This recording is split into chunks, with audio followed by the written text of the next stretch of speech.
Welcome to Inspirational Leadership. My name is Kristen Harcourt, and I'm your host.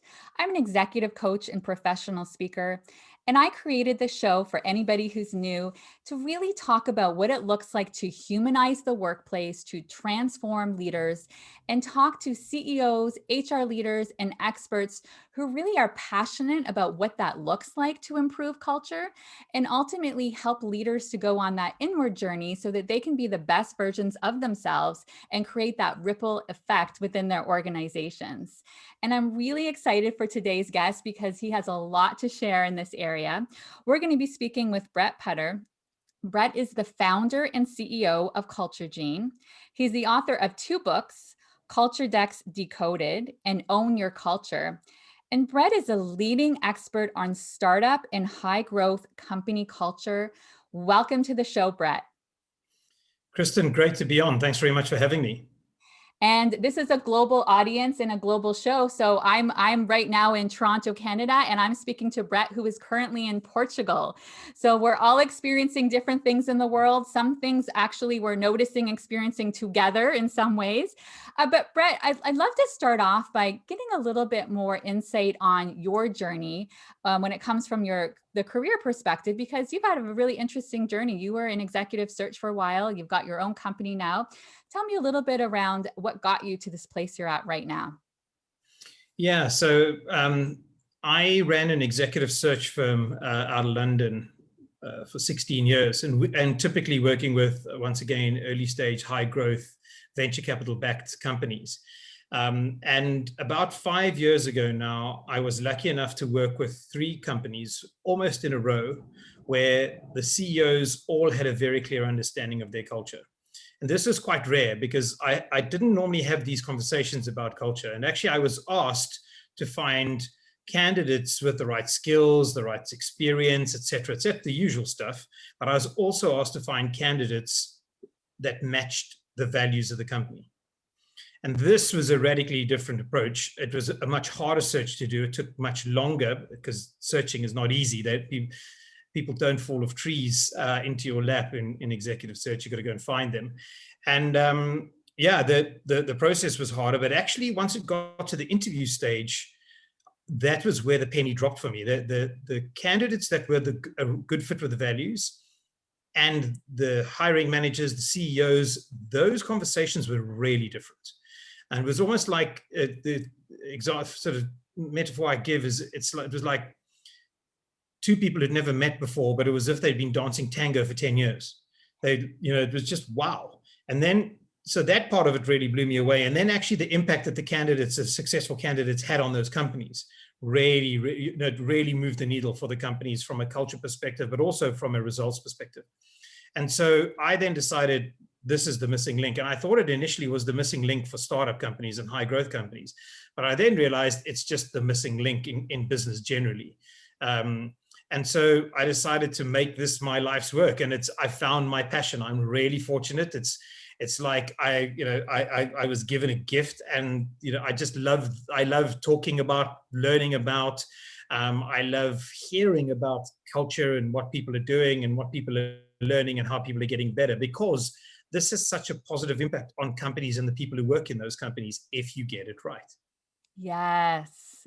And I love your background on the executive search side, because one of the themes that I saw, I've been working in the HR talent management space in different capacities, whether that was recruitment or in terms of leadership development for the last 15 years. And a trend that I kept on seeing is 2 things. They would say, we want to hire high potentials. We want high performers to get the right people for our organization. And I'd say, okay, that's great. One thing you also have to be conscious of are who are going to be those people who are leading those individuals once you hire them, because you're getting individuals who are those high performers. They also have expectations. They want to work for leaders that are going to help them grow, challenge them, innovate, all of that kind of stuff. But I also said, and I'm really interested in your take here, how are you determining that they're the right people for your organization from a culture fit? And I think that word culture fit is thrown out a lot. And I think you and I share some common beliefs with this, that it's not necessarily as much about a culture fit, it's more about the values fit. So talk to me about that missing link. Like, what did you notice where were organizations struggling when it came to understanding how it's important to find that right person, to get that right fit when it comes to values? So most companies I worked with didn't think about this, but they did bandy the word or the words or the phrase culture fit around a lot. And so this actually eventually got under my skin because I couldn't understand what it meant. So I started asking leaders who use this word, what does it mean to hire for culture fit? And then I got a little bit more specific and I said, okay, describe your culture fit. Describe your culture to me accurately, please. And they couldn't, because culture is this very, really big thing. It's invisible, subconscious, intangible. It happens below the surface in most organizations. And it is, they haven't defined it. And even if you've defined it, culture still is bigger than that. So if you can't define your culture, how can you hire for the fit against it? It means what culture fit actually means is you're using your gut instinct.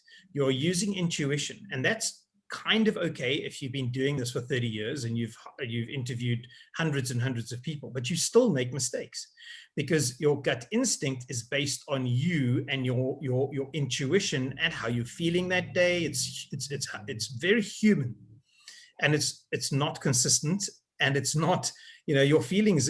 Hiring somebody on how you feel you will get on with them is a really poor way to invest in this asset, this person.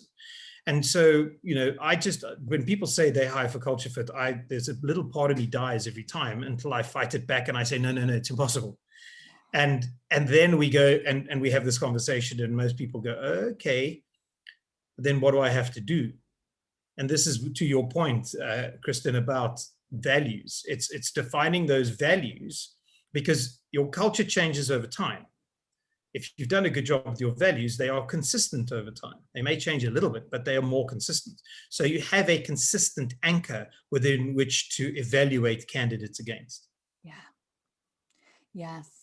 And so what are some of those ways that the values are being used? Because I'm sure with some of the stuff that you're doing at CultureGene, you're helping them to do this, I'm assuming, in a more structured way.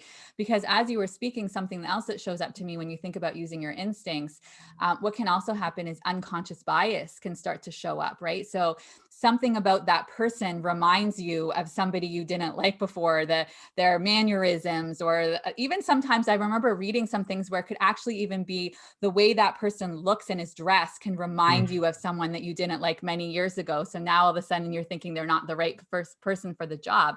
So what are some of those ways you can remove some of that unconscious bias and create that structure so that you're not relying just on the intuition? So what we do with our clients is we basically, if we take the values, we either help our clients define their values or we take their values. And we go through a process of understanding what those values mean to the company and to the individuals. So typically we will do a workshop where we have 8 to 10 people. And I've built some software around this. So I used to do this in person, but over the last year and a half, I've built software around it. And so we will run a workshop where everybody's sitting there in front of their computer, and I facilitate this process using the software. But essentially, we ask people to describe, what does this value mean to you? And so let's say the value of the company is teamwork. The problem with values is they're open to interpretation. So values on their own are not really good enough. They're also often vague, and they could mean lots of things to different people. So we take this team and we ask them to define what it means to us as a company. And then we'll shortlist that down to about 5 behaviors, what we call behaviors. And so you've got your value, let's say teamwork. And in the case of my company, for example, one of the things teamwork means to us is the team always comes first. Mm-hmm. So what we do is we create an interview question against that behavior. For example, when last did you take one for the team and why? Mm-hmm. And now we're asking for a specific experience and a specific behavior. And the way the question is asked, it feeds back into the value, but it also allows us, because we ask exactly the same question to each candidate, it allows us to evaluate their believability or the vividness of their answer. And by asking that question in that way, you are able to, I could spend 15, 20 minutes talking about the answers to that question. You can really go deep into the whys, the impact, their feelings, their learnings, and what they would or wouldn't do again, et cetera, et cetera. You can really dig deep because it is an experience and they exhibited behaviors during that experience. So that's what I call values-based interview questions, where we really dig deep. We take the last 5 candidates or the last 3 candidates, and we run them through an hour or an hour and a half interview process just on these 6, 7, 8 interview questions, and exploring them in a really deep way, but actually retrospectively explaining what we do, what we're doing. So at the end of the interview, we'll actually explain how we did it, what we did, their answers, how that related to us and our company, and what that means to the individual. I love that, because it just feels like you're creating, it's less surface and you're going deeper in that interview. And ultimately, when we think about why people stay, why they feel engaged in workplaces, it is so much about those values. It's interesting, as you were saying that, I love that you get very clear around, okay, if there's a value of teamwork, what does that mean? And what are the behaviors? When I even think about when I'm working with leaders and helping them find out their core values, I could work with 3 different leaders who all say integrity is a strong value for them. How they would describe and define integrity, it all looks different, right? So it's helping to understand what that value uniquely looks and means to them. So I love that depth that you're doing there. And it reminds me of the whole saying that I say a lot to hire slow and fire fast. The spending more time up front like this to really get to know who this human is and help them understand what the organization is really about is going to be much more likely to create that fit. Yeah, I think there is this area that most leaders don't think enough about, which is the implicit agreement that we make with our new joiners, the people that we hire. The explicit agreement is the contract, the hours you work, your bonus, your salary, where you work, how you work, et cetera, very explicit. The implicit agreement is, this is how we behave in this company, and this is what we respect. This is what you can expect from us. On the one hand, you may have a company that deals in music concerts, and they're funky and cool, and jeans wearing in the good old days in the office, and have a good time and party pretty hard because that is the nature of the business. And on the other hand, you may have a accountancy firm where it's buttoned up, but that's the way we work. These are some of the indicators. And then during the interview process, if you are more deliberate about the implicit agreement that you have with this person, which really is your culture, then you're able to come together and go, yeah, I understand that you're a good fit. I understand that our values and your fit are lined up really well. And this is why we're confident that you will spend time here learning, growing, and developing. One of the companies that I really admire is a company called Pollen. And actually in their sort of culture description, they say, when you leave us, we want you to be 10 times better than when you joined us. Which is such a powerful thing, saying we know that nothing's forever, but we will make you better. We will develop you, and you will learn and grow. Wow. I mean, such a differentiator. And so one of the things that I love, Brett, that you did is through you interviewing, it's snowing in Toronto right now. So you might hear snow sounding like an avalanche sometimes coming down the roof. So one of the things that you did really well is you got to interview many different leaders and really started to see key themes around organizations that have a culture that people are more likely to want to work there, to be able to do their best work.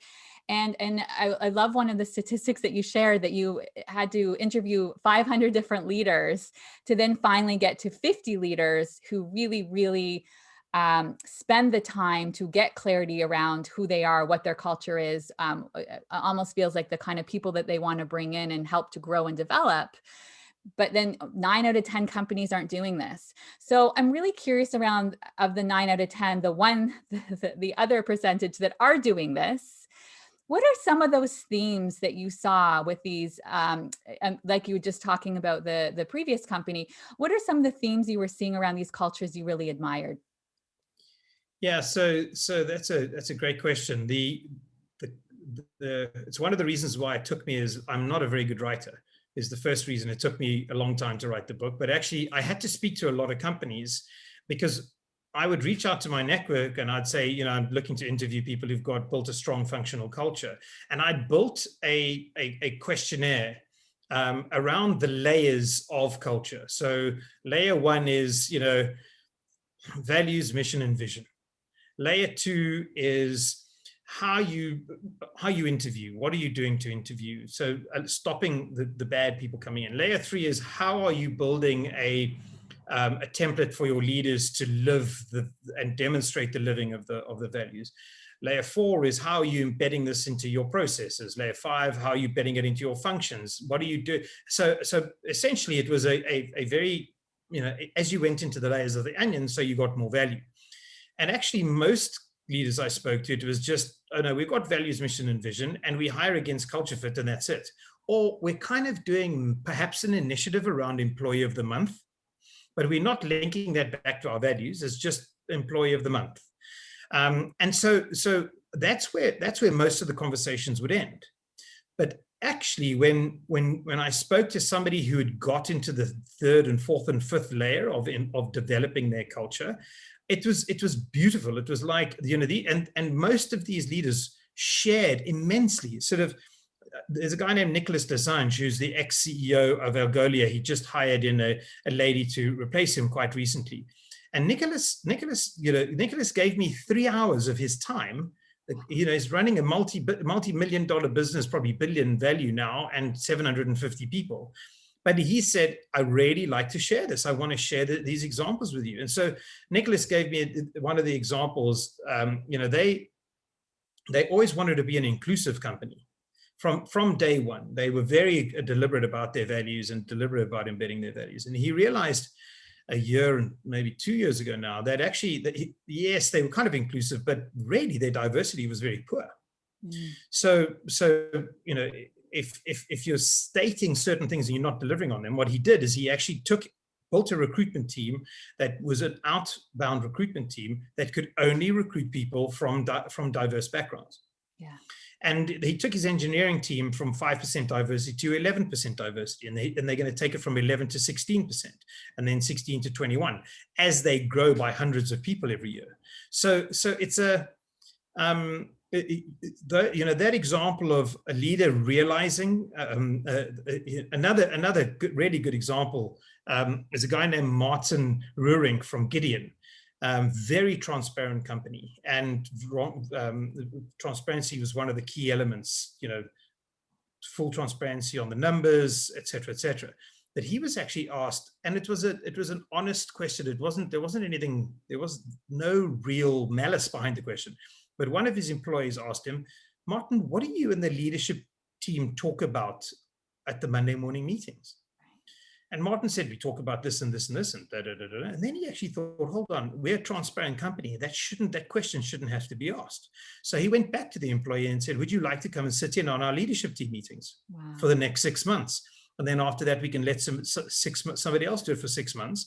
The only thing I'd like you to do is to summarize what we're saying and to present that to the company in written form or at our. And so all of a sudden you see how the leaders were aware. When I interview them, they talk me through their failures. They talk me through their mistakes, because their mistakes are learning examples to build a stronger culture. Mm. And that's what I found. These leaders are very, very giving and very sharing in their knowledge and information, because they've probably learned on the shoulders of other giants, and they want people to build great businesses. Wow, so many wonderful things with what you just shared there, Brett. First, it reminds me of what I say all the time. It's one thing to talk about your values. It's another thing to live and breathe your values. And so to me, one of the things that requires is sometimes getting out of ego and just recognizing, okay, someone has brought something to my attention, and I'm recognizing, oh, wow. So it's taking that step back, pausing and recognizing, oh, this is an opportunity here. But unless you're coming from that place of openness and curiosity and really willing to listen, I think there's so many of these missed opportunities, right? So with both of those cases, somebody brought it to their attention. Listen, you're talking about that we're about diversity and inclusion, but when we look at the numbers, when we look at the metrics, that's not actually supporting that. But then there was an openness around actually doing something about it. Exactly. So there is that realization that if they don't do something about it, they're actually going against their what I call their embedding mechanisms. So there are only 6 ways to embed culture. Culture is this very difficult thing, intangible thing, but actually embedding it is really simple. It's how you reward and recognize, what you measure and pay attention to, how you hire, fire, and promote, how you train and mentor your people, where you invest and allocate your resources, and how you behave in crisis situations. So if you use this quick example, a CEO says, customer support is really critical to us. It's really important. And the team go, okay, great, it's really important. But the leader doesn't measure anything, doesn't pay attention to customer support, doesn't hire good people for customer support, will sort of sweep a crisis situation under the carpet, and does not invest in training and development. Their behavior demonstrates what is really important to them. So if Martin had continued to keep people out of the leadership team meeting, it would have created doubt. It would have created frustration. It would have created distrust. And the smart leaders know that. Yes. And the ego thing is so critical. Your point about ego is so critical. I've found that the leaders with that have strong cultures have their ego in check. Absolutely have their ego in check. It's a consistent pattern I've seen over, this is going to be my 40th episode of Inspirational Leadership. And that's the theme that comes up over and over and over again when I ask the question around those companies that are really, really creating positive cultures. And when the leaders are modeling the behaviors, the number one piece is they recognize that they're not perfect. Like as a leader, they're going to make mistakes, and there's always going to be opportunities to pivot and change and continuously grow into who they want to be as an organization. And so this might be part of what's going to come with your next answer, but I'm curious from your perspective, Brett, when you start to see these organizations who are not doing this, because for me, it's like, how do they not get this? Like, why am I continuing to have this conversation? Like the information is there, the data to support this. This isn't just a nice to have. This is the metric support organizations who do this. It has a huge impact on the ROI of the company. Like this isn't me just putting this out there. I could give case study after case study that shows this. What's getting in the way of organizations implementing this and doing this? It's almost like a frustrated, come on, people. So I think there are a number of factors that get in the way. The first one is the leader.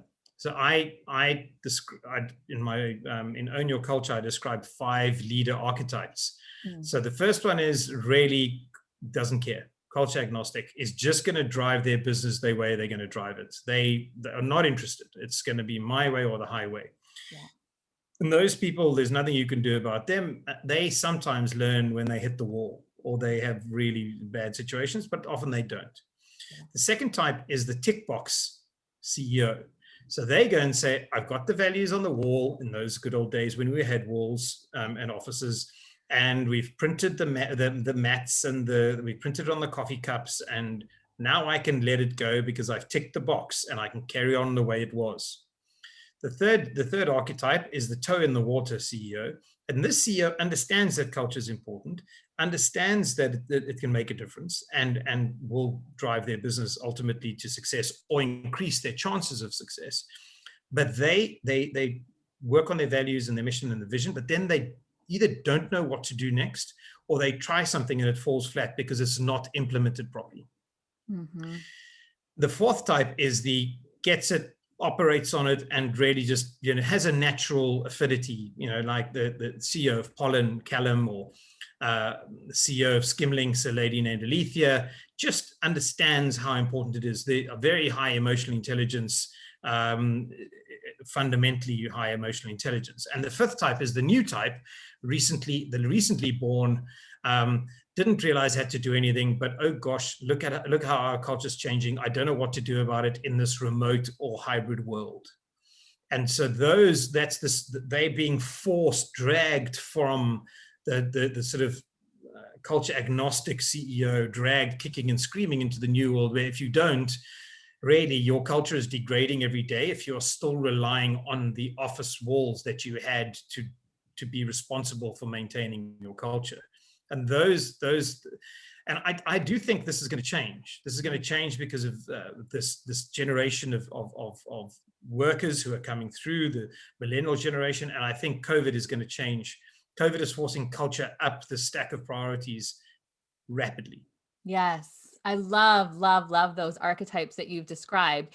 And so my next question for you is going to be, perhaps an HR leader is going to be hearing this. It's trying to advocate and get the buy-in and create the business case for the CEO. Or maybe there's a CEO right now that's hearing this, is kind of getting it. And so we're wanting to move them a little bit more into maybe if they're at a checkbox exercise, maybe we're moving them more to putting their foot more in the water, and then ultimately trying to get them to that next stage where they're actually getting it and living and breathing it and constantly moving in that direction and new iterations of it. What are your tips for some of those ways we can start to help them understand and move them over? Because like you said, the people who are so far on the other side of the spectrum, who just they don't even believe, they don't care. We don't want to spend our time and energy there. For some people, you might be listening and just perhaps you don't want to be working there anymore because it's banging your head against a wall. And we can hope maybe at some point there'll be some catalyst or poignant time in their life that will help them understand. But we want to spend our time for the ones who are perhaps even the checkbox exercises, because I see this all the time. How can we start to move them a little bit on that path to start being a little bit more intentional? So I ask CEOs, what would your board say if you decided to not have a person and to not treat finance as a function for the next 6 months? And they say, well, probably get rid of me. And I say, well, that's actually the way you need to look at company culture, because company culture is the missing function in your organization. And you need to think about it as a function. It's not going to happen overnight, but you need to think about, okay, if this is a function, what do I need to do to start this function moving properly? And so you start with the basics of your values and your mission and your vision. And then you make it your and the company's responsibility to live these values. It's not just you as the leader who's always responsible for this. You've got to push the responsibility down. Create a culture squad or a culture committee. If you do have a big enough team to have an HR manager, send them on a bunch of courses. Invest the time and invest the money to get them up to speed on what company culture means and what you can do to turn it into a function. Because if it's not turned into a function, you really are not going to manage it in a way. And so that's my recommendation is start to think of this as a critical business function in your organization. Yeah. What would you change to turn it into a function? Yeah, I love when you start to, the numbers are there to start to understand. There's no way with finance you'd say, oh, okay, well, just when you get to it, it's fine. That wouldn't work for anybody. It's just as important. And so when we start to think about this current environment, the last 11 months, there have been a lot of changes in the world and how work is happening. And, it's funny when I hear people say the new version or the new normal, and I don't think it's ever going to be the same as it was before. It's going to be a new iteration as companies evolve. And so what are you noticing, the companies that are doing it well, that are supporting employees and recognizing what's going on? What are some of those values, attributes you're seeing with the organizations that are getting it right? So the organizations that are getting it right actually did do work on their culture pre-COVID. So they were deliberate and they were intentional, which means that the cultural DNA of the organization is in place. They may require some adaptation over time because your culture is changing rapidly in the situation, but that's okay. At least you've got something to adapt to, but you've got that anchor that everybody can remember. These are our values. This is what we stand for. This is what we believe in. And this is why we're doing what we're doing. This is our purpose. And the good leaders are actually talking about values and mission and vision and purpose almost, 3 or 4 times more than they did previously, because the office did a good job of echoing certain things. Now there's no office, there's no osmosis. Excuse me. So I'm noticing that the companies that did have their culture defined they're still struggling. They're finding it difficult, but they're having an easier time than the companies that didn't have their values defined. What's working really well right now is transparency, because if we are transparent, we have nothing to hide. If we have nothing to hide, you can trust me. And if you can trust me, we can work together and we can build a long-term relationship, fruitful relationship, because there is nothing to hide. So transparency, I can see companies now going, okay, how do we increase the transparency? How do we increase the talk about transparency? If you don't do this, you end up with information silos, you end up with people not trusting one another, et cetera, et cetera. And this is a challenging place to be. My big concern is that a lot of leaders are hoping they've got their heads deep buried in the sand and hoping that this is all going to go back to normal. And I'm afraid that cat is out of the bag. That's long gone. And actually what I do with companies that are in this situation is I actually go through the 5 stages of grief with these companies. And I say, okay, now let's get your whole company to write what they liked about what they personally liked about working in an office. And then let's talk to them about the fact that Earth has been obliterated. We're now living on the moon. Everything's different. Yeah. Gravity is different. The way we walk, the way we talk, the way we breathe, what we eat, it's all different. Yes, we may go back to Earth from time to time, but that's not how we're going to live. That's not how we're going to work again. Some people may want to be in the office. That's fine. But you're always going to have remote workers now, unless you are a manufacturing company where everybody has to be in the factory or something. If your business has anything to do with knowledge workers or a percentage of knowledge workers, they are now thinking, I want to spend more time with my family. I don't want to spend 2 hours commuting. I don't want to spend an hour with my head under somebody's armpit in the underground. I would rather just have a giggle with my 1-year-old and then maybe go for a walk, 10 minutes, clear my head, and then start working at home. I just think this is the new reality that most leaders are not realizing, and they're not adapting to it, because this is the remote work world that we live in. Not everybody will be remote, but some people in most businesses will be remote. And if you don't treat them well, they will end up like second-class citizens, and they will leave your business. Yeah. Well, I think one thing that you brought up, several things you brought up that are really important. One is the grief process that we're all actually even experiencing as individuals, right? We're grieving the loss of so many things that we a lot of times just thought it was always going to look like that and came out of nowhere, and we didn't. So there's shock. And like you talk about those different times we go through, and grief doesn't happen in a linear thing either. We can be forward and then backwards and forward and backwards. Our emotions go up and down. And that's why I think emotional intelligence is such a critical piece right now. I've been speaking so much around emotional intelligence and mindfulness and what we can and what we can't control over the last 11 months. There's one thing I want to go a little bit deeper into when you talked about the transparency piece, because I have heard this come up with some companies, and I'd love to get your take on this. I've heard some people struggle a little bit when it comes to they might have to let people go. They don't know when they're going to let people go. They're kind of watching to see how things proceed. It depends on, are they going to be able to keep accounts? Are they going to lose accounts? If they do lose accounts, they will have to let people go, but they don't know how they should go about communicating that, because it feels like they don't have all of the facts yet. And so if they were in a situation in a company that is not sure exactly what things are going to look like in terms of layoffs and when that may happen and if that might happen, what do you think? Because it might not be full transparency. It might be giving them what they can share with them. But what would be some of your recommendations for that when it's wanting to be transparent, but then also conscious of they don't necessarily know all of the information because it's not available to them yet? Yeah, so you've got to think about 2 things, and you've obviously got to be very, very considerate about the people who you may let go, because this is a difficult time, and there are no guarantees that people will find jobs, and they've given a lot to your company invariably over a period of time. So that's the first level of respect that you've got to deal with. The second level of respect that you've got to deal with is to the people who will still be in your company. And actually, the reason why you are ultimately letting people go, because you have to, and because and actually the people that you're not letting go, you want them to stay. You want your business to continue.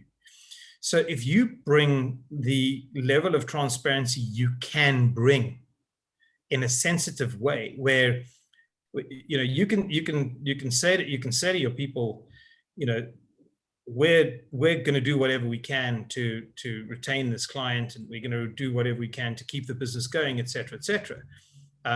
But there are no guarantees here, and we want to respect you all. The people who stay will appreciate that communication as much as the people who will be let go. The people who will be let go are not going to be happy. They never will be. That's just a fact of the difficult process of that people have to go through. But actually, if you are respectful and transparent as possible. I mean, there's no way you can say, you can use this as a threat system, or you can use this as a, if we don't win this, then there's a subtlety and an amount of respect around this communication. But the more transparent you can be and say, look, this is where the business is, this is what we need to do. I don't have all the answers, but this is what we need to do. So everybody understands this is what we need to do. And I can't guarantee anybody anything. My job is to really keep this business going and to keep as many of you as possible in the business. And the more transparent you can be, then the people who are still in the business will fight for you, will respect that transparency, and will hope, that they can help pull the business through this difficult period. Well, and I think with what you're saying too, what I also emphasize is when you're being honest like that, it just also helps them recognize, okay, the business doesn't know exactly where it's going. So maybe I want to be conscious of doing some networking, touching base with my network, seeing what is out there in the job market, as opposed to like putting their head in the sand, right? And it's difficult. Nobody wants to be in that situation, but it can feel a little bit different when you're mentally starting to prepare yourself for the fact that might be a possibility, and starting to take some action. Yeah, absolutely. So Brett, the name of the show is Inspirational Leadership. And for me, that means, what does it look like to be a leader who is embodying those behaviors, those values that make people excited to go to work, to want to be their best selves, to be able to grow and develop, and be able to really use their gifts and talents. How would you describe inspirational leadership? If you think of those best leaders, the people that you really admire, what are some of those behaviors that they brought to the table? It's really just living the values, taking tough decisions that might impact the business in the short term, but actually for the longer term, it's the right thing to do. I often see leaders who get an opportunity to make a quick buck. And that the decision that they take is detrimental to the business. Although the company has more cash in the bank, over the longer term, it's detrimental to the business. And so the inspirational point for me is when you talk to leaders who just stick to their guns, and which means that I, as one of your employees, I just know that you are going to be true to your word. You are going to be reliable. You will be that thing that I need, which is a stability in this completely chaotic environment that we're in at the moment. The best leaders are as stable as they can be. Even they're struggling, but they're open and honest about that, and they're inspirational because they're saying, I'm struggling. This is what I'm dealing with, but we're all dealing with these issues, and we're going to stick to our guns. We're going to deliver on our culture, on the way we do things around here, and we will, if anything changes, we will have a conversation about it, and it'll be a company-wide conversation.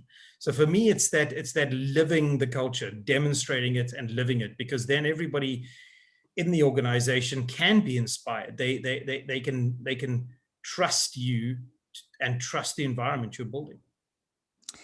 Absolutely. And so when we think about this, I think sometimes leaders aren't necessarily aware of those times that they're not living and breathing the values because they aren't always aware of their blind spots. So what would you like to see more of in terms of helping to develop leaders so that they continue to grow into the best version of themselves as leaders? Leaders often don't give people the space and the time to give feedback. And so the companies that I see that do this really well, where the leader gets, doesn't ask me anything anonymous questions, for example, where anybody can write anything and those come through as they are, and the leader answers them in a half an hour session or a 20-minute or an hour session. That's incredible feedback for the leader. And it's incredibly valuable for the leader to realize this is what's going on in my people's heads. This is how they're perceiving me, or this is how they're perceiving the business, and this is how I need to adapt, or this is how I need to grow and develop. So for me, it's feedback. It's about feedback. It's about allowing failure to happen in your organization. It's about learning from failure. It's about creating that loop whereby we did this, we learned from it. This is what we won't do again, and this is how we will how we will progress the business. And I'm not perfect. I, as a leader, will fail. Call me out on it. Show me where I went wrong, or show me where I'm going wrong. Let's have a conversation about it. If I believe this is the right track for the business and the right decision for the business, I will have that conversation with you.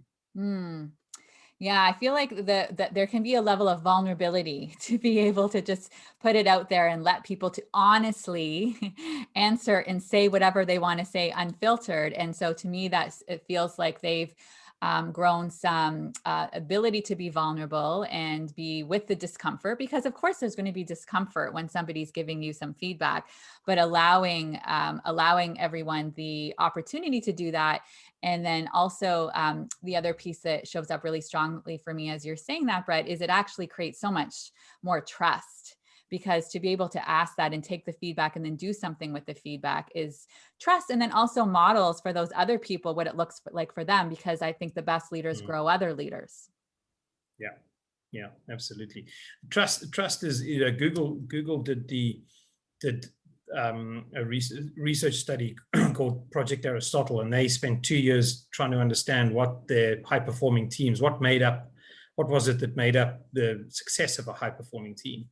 And it turned out to be psychological safety, because if you had psychological safety, you could bring yourself to work, you could be yourself, and you could trust that if you made a mistake, or you could trust that if you were being yourself, that it wouldn't be held against you in some way. And so trust and psychological safety and building that environment is so important. Absolutely. As we finish off today's conversation, Brett, I want to give you an opportunity to leave your final thoughts with our audience. Yeah, I thanks very much, Kristen. It's been a great conversation. It's been refreshing and very enjoyable. I think to the audience, I would say culture is the one sustainable competitive advantage that you as a leader have complete control over. And the sooner you start to take control over that, the better you have, the greater chance you have. It's not guaranteed, but the greater chance you have of success. And I wish everybody well. If I spend 25% of my time literally just learning from people and learning what people are doing. So if anybody wants to reach out and have a chat, I'm more than happy. And I was going to ask you, I'm going to include this in the show notes, but where can people learn more about you? So people can have a look at my website, which is www.culturegene.ai. My email, if people want to reach out to me, is brett@culturegene.ai. I'm happy to chat. I'm on LinkedIn. I'm on Twitter. Please don't hesitate. Thank you so much for being here today, Brett. My pleasure, Kristen. Thank you very much for having me. And for everybody around the world, I'm sending tons of love to you. And please head over to the website for other episodes. There's lots of great discussion there. And if you've enjoyed this show, please share with others. Would love a review either on my website, on Apple Podcasts, Spotify. I'm on all the major podcast stations. This podcast has really grown organically from people who are passionate about this mission to humanize work and transform leaders. Have a wonderful day, everyone.